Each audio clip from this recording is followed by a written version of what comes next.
ரெண்டு பேருக்கு நடுவுல தான் போட்டியே. ஒன்னு இன்னொன்னு எஸ், ஒன்னு டிவிக்கு, இன்னொன்னு டிஎம்கே. இதுக்கு நடுவுல வேற யாருக்கும் எந்த வேலையும் கிடையாது. உங்களுக்காக உண்மையா உழைக்க வந்த இந்த விஜயா, இல்ல இந்த விஜயோட ஆட்சி அமைஞ்சிட கூடாதுன்னு தடுக்க நினைச்ச ஸ்டாலின் சாரா? அவ்வளவுதான். என் நெஞ்சில் குடியிருக்கும்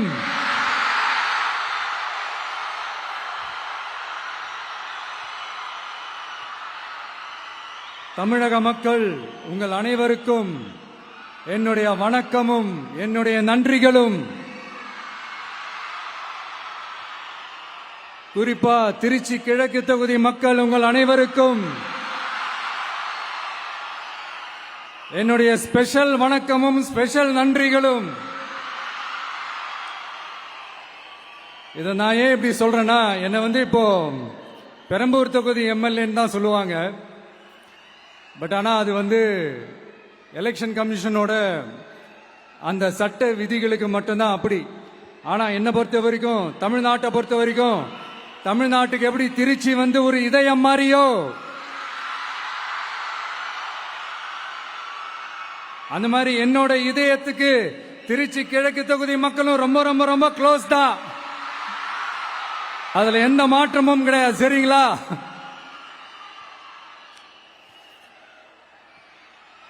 ஆட்சிக்கு சில வாரங்கள் கூட ஆகல. 6 மாசம் அமைதியா இருப்போம்னு சொன்னவங்களாம் 6 நாள் கூட அமைதியா இருக்க முடியல. ஆட்சிக்கு அரை மணி நேரத்திலே ஆரம்பிச்சுட்டாங்க. பாவம், ஒரு கல்யாண வீட்டுல எல்லாம் போய் புலம்பிட்டு இருக்காங்க. நான் சொன்னதெல்லாம் நடக்குதா?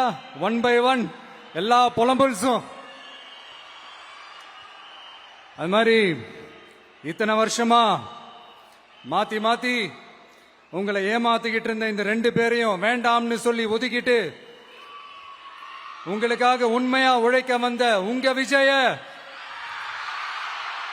உங்க அண்ணன, உங்க தம்பிய முதல் அமைச்சரா இல்ல முதல் சேவகனா ஆக்கியிருக்கிறீங்க. தலை வணங்கி ஒட்டுமொத்த தமிழக மக்களுக்கும் இந்த நேரத்தில் என்னுடைய நன்றியை தெரிவிச்சுக்கிறேன். இந்த நேரத்தில் எங்களுக்கு ஆதரவு தெரிவிச்ச அத்தனை இயக்கங்களுக்கும், அத்தனை இயக்கத்தின் தலைவர்களுக்கும் மீண்டும் என்னுடைய நன்றியை தெரிவிச்சுக்கிறேன்.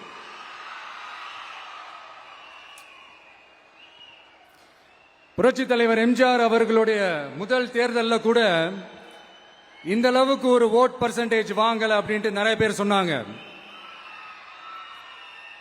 ஆனா நீங்க டிவி கேட்க அவ்வளோ நீங்க ஆதரிச்சிருக்கிறீங்க. நான் எம்ஜிஆர் அவர்களோட எல்லாம் நான் கம்பேர் பண்ணல. எம்ஜிஆர் தான். ஆனா நாம பெரியார், அண்ணா, எம்ஜிஆர் அவர்கள் வழியில ஒரு அன்பா உழைக்க வந்த உங்க விஜய், அவ்வளவுதான். 1977 நீங்க போடாத ஓட்ட 2026 நீங்க போட்டிருக்கிறீங்க. என்ன ஒண்ணு, இன்னும் கொஞ்சம் அதிகமா ஆதரிச்சிருந்தீங்கன்னா கொஞ்சம் நல்லா வந்திருக்கும். பட் பரவாயில்ல, ஃபியூச்சர்ல வரப்போற எல்லா தேர்தலையும் உங்களுடைய முழு சப்போர்ட் என்னால வாங்க முடியும்ன்ற அந்த ஒரு நம்பிக்கை இப்போ என் மனசுல ரொம்ப ஆழமா பதிஞ்சிருக்கு. ஏன்னா நீங்க அமைச்சு கொடுத்திருக்கிற இந்த ஆட்சியில எல்லா நன்மைகளையும் நீங்க கண்கூடா பார்க்க தான் போறீங்க அப்படின்ற அந்த கான்பிடன்ஸும் இப்ப என் மனசுல ரொம்ப ஆழமா பதிஞ்சிருக்கு. யார் எந்த நிலைமைக்கு எந்த பொசிஷன்ல போனாலும் இந்த கிண்டலும் கேலியுமா பேசுறது இருக்கதானே செய்யும். நம்மளை பத்தி, நம்ம அரசியலை பத்தி, நம்ம பேச்சை பத்தி இந்த கிண்டலும் கேலியுமா பேசிட்டு தானே இருப்பாங்க. அவங்க எல்லாருக்குமே என் சைட்ல இருந்து ஒரே ஒரு ரிக்வெஸ்ட், தயவு செஞ்சு நிப்பாட்டிடாதீங்க. தயவு செஞ்சு கண்டினியூ பண்ணுங்க. நீங்க தான் என்னோட எனர்ஜி ஃபோர்ஸ். நீங்க பேசிக்கிட்டே இருங்க. நான் மக்களுக்கு தேவையான நல்லதை செஞ்சுக்கிட்டே இருப்பேன். அடுத்து இப்ப நம்ம புதுசா அந்த சூட்லாம் போட்டு வரோம்ல, அதை பத்தி கூட நிறைய பேரு, ஏன் நாமெல்லாம் கோட் சூட்லாம் போடக்கூடாதா? அதிகாரம் செய்யறவங்களும் ஆதிக்க சக்திகளும் மட்டும்தான் கோட் சூட்லாம் போடணுமா என்ன? அப்பெல்லாம் எதுவுமே கிடையாது. நான் என்ன கலர் கலராவா போட்டு வரேன்? ரெண்டே கலர், நம்ம எல்லாரும் மனசு மாதிரியே பிளாக் அண்ட் ஒயிட். எல்லாத்திலும் பிளாக் அண்ட் ஒயிட்டா இந்த விஜய் இருப்பான் அப்படின்னு காட்டுறதுக்கு தான் அந்த கலர். அடுத்து அந்த பிளாக் கூட யாரை குறிக்கும் எதை குறிக்கும்ன்றது நான் சொல்லிதான் தெரியணும்னு அவசியம் இல்லை, அது உங்களுக்கே நல்லா தெரியும். எல்லாத்துக்கும் இப்படி வழக்கம் சொல்லிக்கிட்டு நசன் பேசுற டைப்பும் நம்ம கிடையாது. உங்களுக்கே தெரியும், அதிகபட்சமா எல்லா மீட்டிங்களும் 20 நிமிஷம்குள்ளதான் நான் பேசியிருக்கிறேன். அதனால இப்ப மக்கள் என்கிட்ட என்ன சொல்றாங்க அப்படின்னா, இந்தப்பா விஜய், நீ எங்களுக்காக உழைக்கிறதுக்காக வந்திருக்கிற, அந்த வேலையை மட்டும் பாரு, உன்னை பத்தி பேசுறவங்கள நாங்க பாத்துக்கிறோம் அப்படின்னு சொல்லிட்டாங்க. சரி, ஆனது ஆச்சு. இப்ப என்ன, உனக்கு எதிரிகளே இல்லையா அப்படின்லாம் கேட்டா, அப்படிலாம் நான் சொல்ல மாட்டேன், அப்படிலாம் நான் நினைக்கவும் மாட்டேன், அப்படி நினைக்கவும் கூடாது. இப்பவும் சொல்றேன், அரசியல் ரீதியா சொல்றேன், ரெண்டு பேருக்கு நடுவுல தான் போட்டியே. ஒன்னு இன்னொன்னு, எஸ், ஒன்னு டிவிகே, இன்னொன்னு டிஎம்கே. இதுக்கு நடுவுல வேற யாருக்கும் எந்த வேலையும் கிடையாது. ஏதாவது இருக்குன்னு சொல்றீங்க? எலெக்ஷனுக்கு முன்னாடியும் அவங்களுக்கு ஒரு வேலையும் இல்ல, இப்ப எலெக்ஷனுக்கு அப்புறம் சுத்தம். ஆனா இந்த திமுகவும் மற்றும் பலரும் ஒன்னா சேர்ந்துகிட்டு இந்த விஜயோட ஆட்சி வந்துடக்கூடாதுன்னு சொல்லி ஒரு கூத்து ஒண்ணு பண்ணாங்களே, அந்த கடைசி 5 நாள், அடாடாடாடாடா, நமக்கெல்லாம் ஓஹோ இப்படியெல்லாம் கூட நடக்குமோ என்ன கூத்துங்கிறீங்க. ஆனா ஃபியூச்சர் என்னவா இருக்கும்ன்றத மட்டும் இப்ப நான் சொல்றேன்.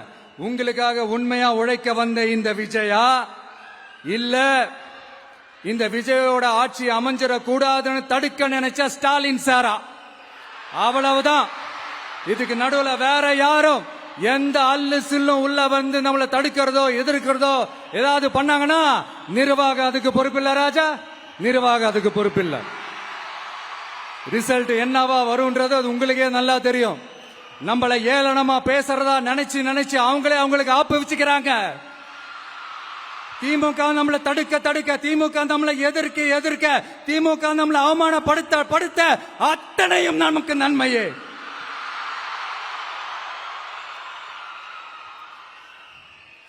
ஒன்னு கவனிச்சிங்களா மக்களே, நம்ம ஆட்சிக்கு வந்ததுக்கு அப்புறம் ஒரு விஷயம் ஒண்ணு நடந்துகிட்டு இருக்கு. இது இந்த ஜென்சி தலைமுறையை அட்ராக்ட் பண்றதுக்காக இங்கிலீஷ் தமிழ் கலந்த அறிக்கை, அது சொல்ல வந்த நினைச்சீங்களா? அந்த காமெடி எல்லாம் கிடையாது. அடுத்து இந்த ரியாலிட்டியை மறந்துட்டு இந்த ரீல்ஸ் போடுறது, அது சொல்ல வந்தீங்களா? அந்த காமெடியும் கிடையாது. இது சீரியஸா ஒரு விஷயம் நடந்துகிட்டு இருக்கு. முன்னெல்லாம் சட்டசபையில யார் பேசினா நமக்கு என்ன, யார் அடிச்சுக்கிட்டா நமக்கு என்ன இருந்த கூட்டம்லாம் இப்ப சட்டசபையில என்ன நடக்குது, என்ன பேசிக்கிறாங்கன்றது ரொம்ப உன்னிப்பா கவனிக்கிறாங்க. கவனிச்சிங்களா? திமுக ஸ்டைலே சொல்லணும்னா ரீல்ஸ் போட்ட கூட்டம்லாம் இப்ப நியூஸ் பார்த்துக்கிட்டு இருக்கிறாங்க. அதுல நமக்கு சந்தோஷம் தான், பெருமை தான். நம்மளுடைய யங்ஸ்டர்ஸ், நம்ம பெண்கள் எல்லாம் அந்த அரசியல் என்னன்னு தெரிஞ்சுக்கணும், அந்த அரசியல் என்னன்னு புரிஞ்சுக்கணும்னு அப்படி ஒரு விழிப்புணர்வு ஏற்பட்டிருக்கு. அதுல எங்களுக்கு சந்தோஷம் தான். இதெல்லாம் யாரால நடந்திருக்கின்றது நான் சொல்லிதான் உங்களுக்கு தெரியணும்னு அவசியம் இல்ல, அது உங்களுக்கே நல்லா தெரியும். இப்படிப்பட்ட நம்ம தெய்வங்களை, இப்படிப்பட்ட நம்ம மக்களை தற்குறின்றது இன்னமும் சொல்லிக்கிட்டு இருக்கிறாங்க. நான் காஞ்சிபுரத்தில் சொன்னதை தான் இங்க நான் திரும்பவும் ரிப்பீட் பண்றேன். நீங்க தற்குறின்னு சொன்னீங்களே, அவங்க தான் உங்களோட அரசியல் வாழ்க்கையே ஒரு கேள்விக்குறி ஆக்கி இருக்கிறாங்க. கேள்விக்குறி ஆக்கிட்டாங்க, இன்னமும் ஆக்க போறாங்க. அன்னைக்கு நான் சொன்னப்போ சிரிச்சவங்க எல்லாம் இன்னைக்கு என்ன பண்ண போறாங்களோ. உண்மையை சொன்னாதான் அந்த கூட்டத்துக்கு கசக்குமே. உண்மையிலே நீங்க மக்கள் மனசை புரிஞ்சு வச்சிருந்தீங்கன்னா நீங்க இப்படி மக்களை தப்பாவே பேசியிருக்க மாட்டீங்க. அது என்ன, அப்புறம் அரசியல் புரிதல் இல்லாம மக்கள் நமக்கு ஓட்டு போட்டுட்டாங்களாம். இந்த கவர்ச்சியில மயங்கி மக்கள் நமக்கு ஓட்டு போட்டுட்டாங்களா? நான் என்ன, சரி விடுங்க.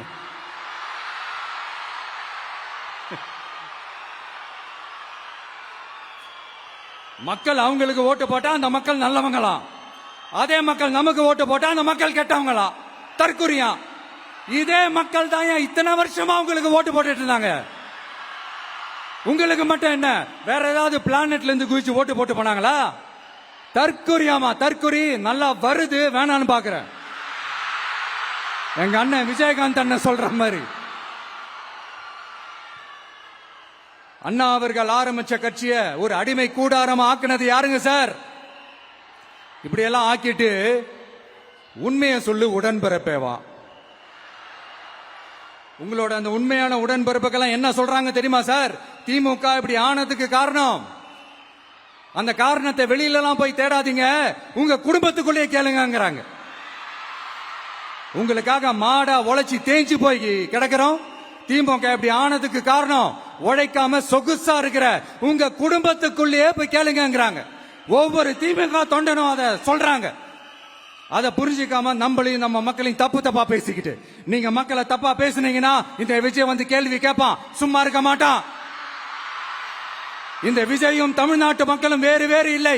இந்த விஜய் தான் தமிழ்நாட்டு மக்களோட ஒரு உண்மையான ஒரே பிரதிநிதி. இது இன்னைக்கும் சரி, நாளைக்கும் சரி, நாளன்னைக்கும் சரி, இதுதான் நிஜம். மறுபடியும் சொல்றேன், நமக்கும் மக்களுக்கும் இடையே இருக்கிற இந்த பூர்வ ஜென்ம பந்தத்தை, அந்த உறவை ஏதோ இந்த சதிகள் சூழ்ச்சிகள் பண்ணி யாராலையும் எதுவும் கெடுக்கவே முடியாது. கெடுக்க ட்ரை பண்ணீங்க நம்ம ஆட்சிக்கெல்லாம் வரதுக்கு முன்னாடி.